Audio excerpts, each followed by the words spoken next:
eu estava incorporada. Eu fiquei agredida. Eu fiquei muito agredida, porque eu falei assim, ué, como é que ele manda o espírito embora assim? Já acabou o seu horário do senhor falar. Né? O espírito lá falando seus problemas, não sei o que lá, não sei o que lá.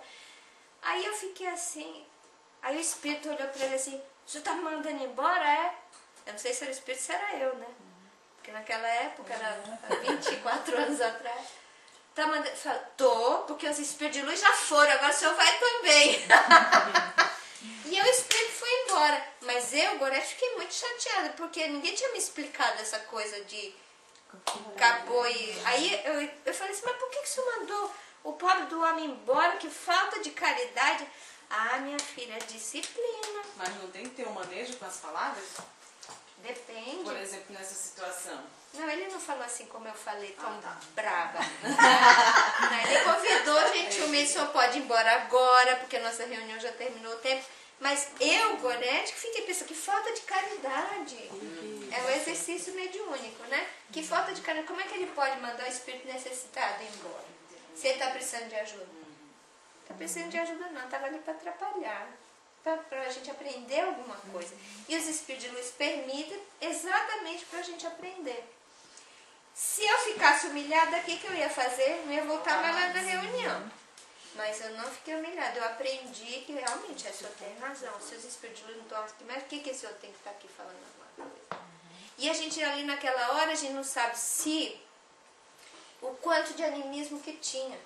Porque no início das comunicações, que a gente ainda não está treinado, tem muito animismo, muito que a gente fala que não é espírito, é o que a gente está sentindo, sabe? Mas não importa, isso não é importante, não é um fator para bloquear o médium.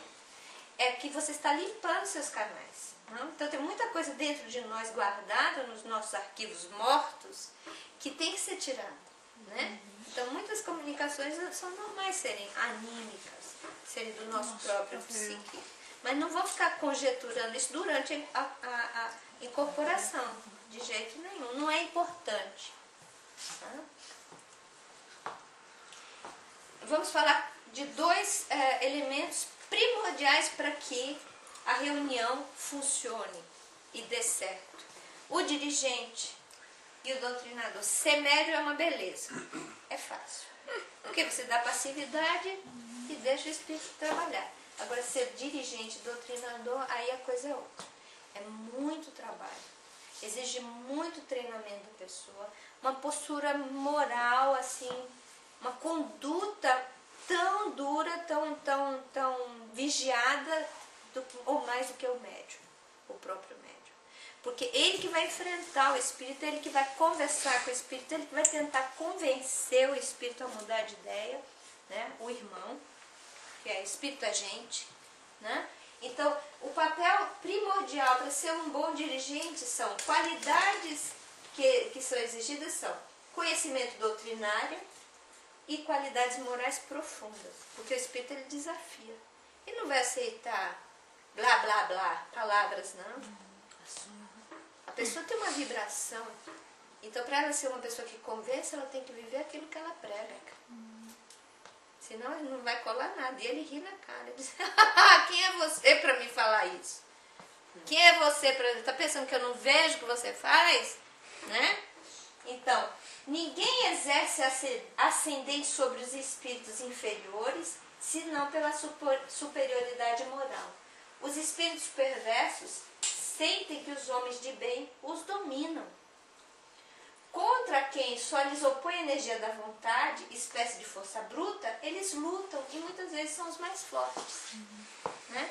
Então, para você ter ascendência moral sobre ele, você também tem que ser uma pessoa moralizada, tem que conhecer também o Espiritismo, tem que conhecer bem o Evangelho de Jesus e tem que tentar viver aquele Evangelho. Isso é Livro dos Médiuns 279.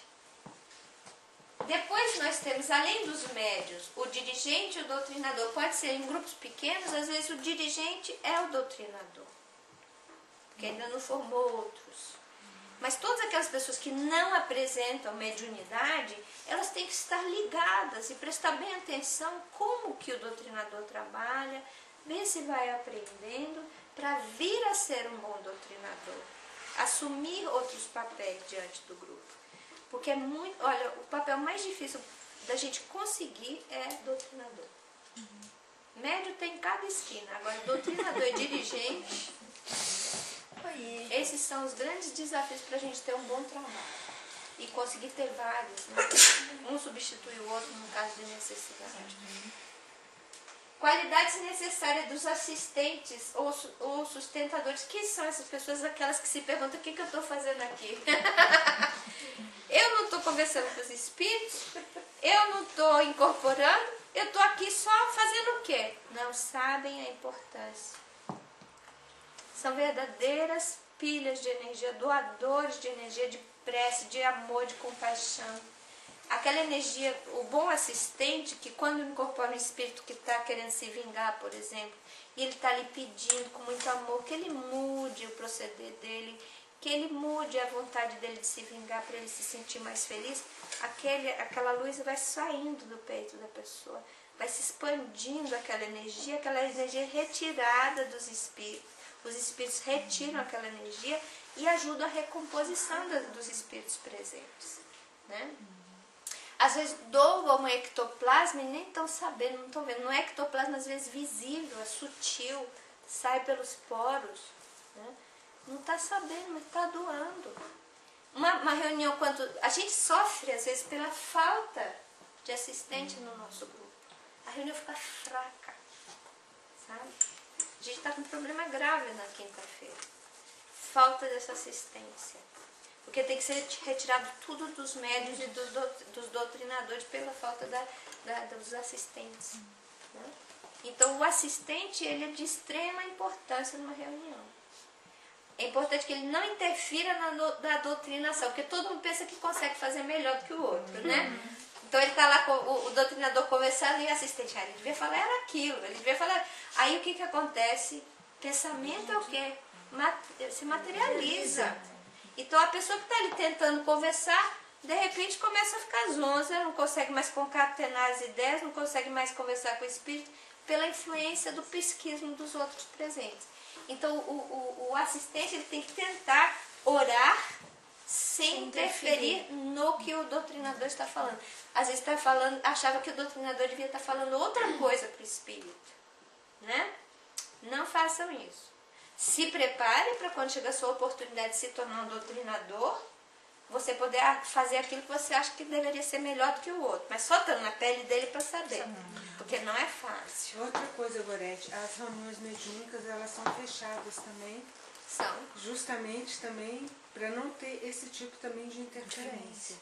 Também. Exatamente. Também. Esse é um dos fatores, né? Nossas reuniões, o que acontece? Na Europa, 70 anos, 80 anos atrás, até 1929, era muito como se fala de ocultismo.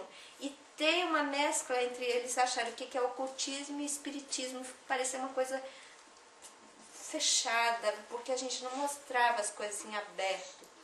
Espiritismo não é ocultismo. Nós não temos nada para esconder.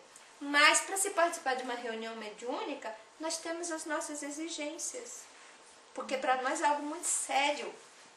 Por isso nós não permitimos as reuniões serem públicas. Kardec, apesar que tem centros que fazem isso, infelizmente. Minha mãe passou a vida inteira, minha mãe era muito católica, passou a vida inteira, ela rezava todos os dias um terço, porque ela assistiu uma vez uma reunião pública em São Paulo. E viu coisas horríveis. Os espíritos falaram coisas horríveis para ela. E ela chega lá naquele lugar que o meu tio levou para ouvir uma ameaça atrás da outra. Coitada. Ela ficou tão impressionada e ela me contou depois. Quer dizer, não é justo. É uma falta de caridade fazer uma coisa dessa. Tem pessoas que vão lá, saem e não sofrem nenhuma dificuldade, mas tem outros que são impressionáveis e vão sofrer. E minha mãe foi vítima disso, infelizmente, dentro do espiritismo. Ditos espiritismo, né? Espiritismo de mesa branca. Em São Paulo é um movimento um pouco complicado. Né? Então tem mesa branca, tem aquele outro, um que faz aquilo, outro que faz aquilo outro. É uma confusão. Então por isso que a gente tem que ter bases de sustentação do movimento espírita. Para que a gente não transforme espiritismo numa salada de fruta incompreensível, o que possa prejudicar as pessoas, né? E até vai de encontro à própria doutrina. Qualidades necessárias: estudo, qualidades morais, uma fé profunda e desejo de servir com